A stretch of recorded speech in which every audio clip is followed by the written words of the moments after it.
name is Philip Amofa, and I will be doing a presentation on Chapter 3, which talks about personnel within the theater.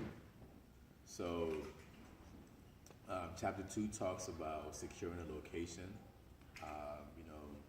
making sure you have a location that's in the right vicinity, it's in the right distance, attracts the right audience. Assuming all of that has been taken care of, we want to get into the personnel, meaning the people who are going to be working within the theater, and the whole sorts. So, in any theatrical division is divided into three different parts. It's divided. The three different levels are the leadership level, which consists of the owner, producer, or board of director, board of trustees. The second level is the management level, and within that you have your artistic director and maybe your managing director. The last level is your staff level, comprised of your artistic, your production, and stuff like that. And these are the different positions that kind of hold the real title, to several different positions within the departments. So within these departments, obviously, they're not created, just to be created.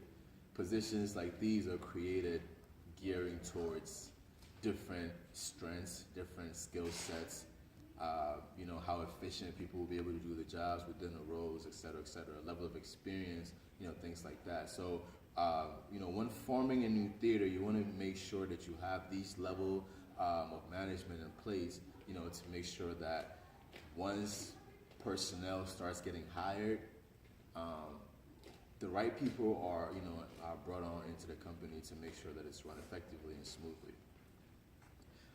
So the second point, we get into staff requirements. Under this requirement comes your organizational structure.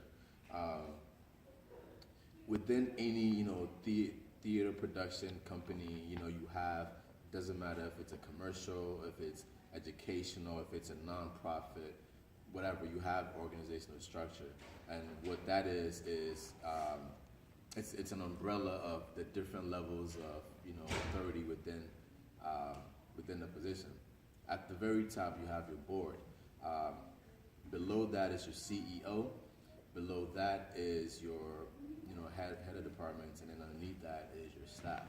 So the reason for the organizational structure is to make sure that no one person has all that power, and you also have checks and balances within the organizations. So the board, essentially, someone is always reporting to somebody. To have that consistency going on within the departments. Before once you have like these positions kind of created, before you even start hiring people, you want to make sure you have positions set up for employees or potential employees to fill these positions. So that's why like these positions are created. So we're gonna move on to like job creation and job combining and things like that. There's a term called job combining.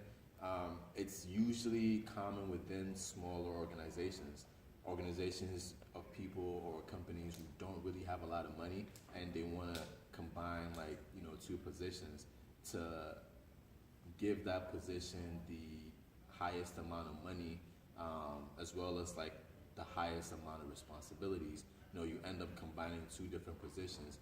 For example, you can combine like a producer's position with a director's position, because sometimes some of the job responsibilities are similar, but you want to also combine the positions. One, to make sure that you put like a lot of responsibilities. You have a lot of responsibilities covered just within those roles. Even though it's two different positions, you combine it as one. You give the position a lot of money, and you also attach it with like a lot of like responsibilities. You can also make sure that you can also just make sure that that whoever fills that position is also effective and also what's the word I'm looking for? I guess, capable of doing the job. How many units you do? Um, so yeah, that's job combining.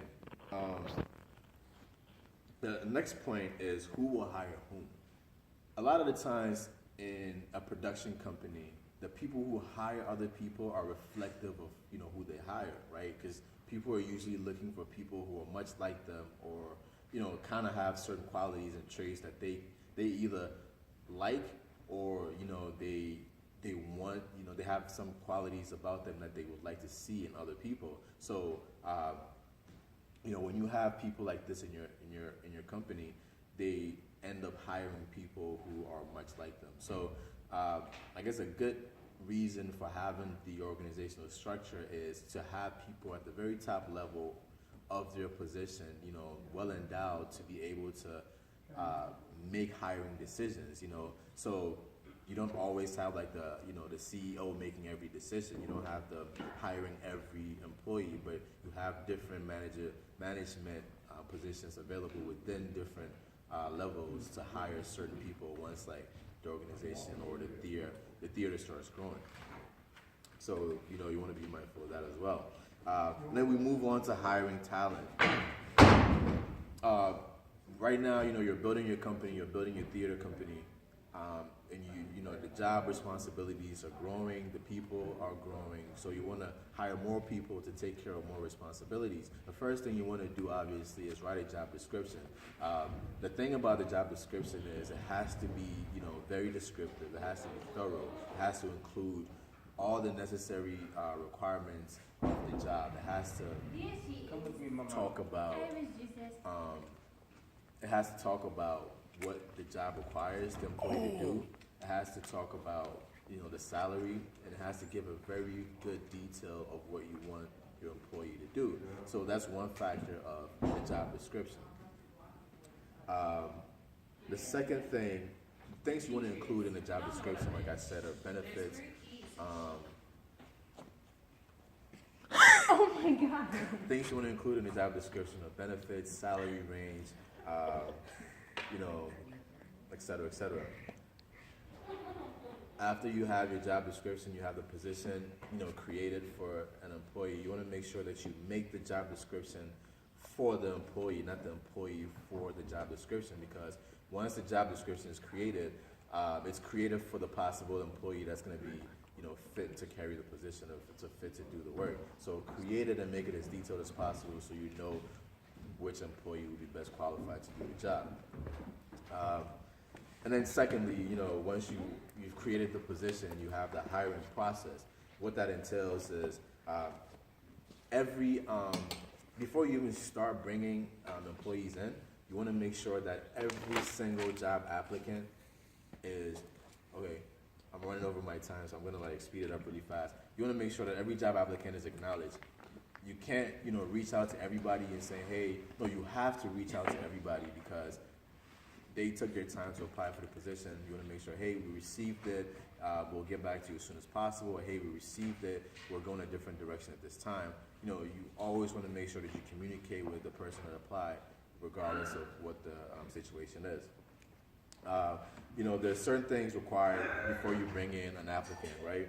When you're interviewing an applicant, first impressions matter. You bring somebody over to your company, you make sure that they have the best possible experience ever.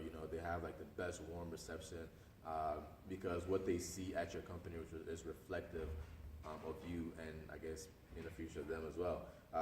You interview your candidates, you check their references, if they have any recommendations, you check that as well. It's better for that as well. And moving on into like the management position, and I'll wrap up with this. Within like a theater organization, a theater division, you have different management levels, and the book talks about being a manager in a role isn't always about telling people what to do, but it's also about having kind of like an atmosphere where your employees can work. Yes, you do tell them what to do, but at the same time, you have to have like a good listening thing about you. You have to be able to listen to your employees. You have to be able to problem solve, be creative, and be solution oriented, and all these things like that. In addition to managing people, to make sure that you have an organization that runs smoothly and you have an organization that continues to grow under your management. And so with that being said, this is chapter 3 on personnel. Thank you so much.